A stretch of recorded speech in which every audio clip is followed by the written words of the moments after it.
आंनि जुखाम आबाद लोगोफोर देग्लाय आं जुखाम गायनानै नायदोंमोन जायोना जाया। गुबुनखौलाय गोबां गायनाय खोनायो, लाब जानायबो खोनायो। देग्लाय आं गायनानै नायदोंमोन मारै जायो आंनि जुखाम खेथिया। नायलांदो माबायदि जादों बिफांफोरा। बेबायदि जाबोदों बिफांफोरा, गिदिर जाबोदों। गासै बिगासेसो जानो हानाय आं गायनाया। बेबायदि जाजोबदों जुखाम खेथिनि बिफांफोरा। गासै बेबायदि बेसेबां गायदों आङो बैसिम गायदों, नुहुरनायसिम।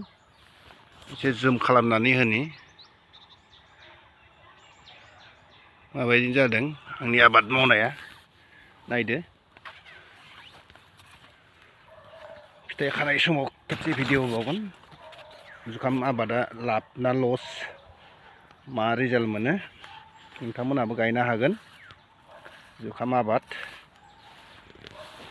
ओरै नायोब्लालाय मोजाङानो नुदों।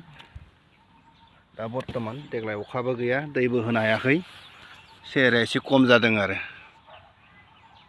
एसेनोसै दिनैनि भिडिअ'आ।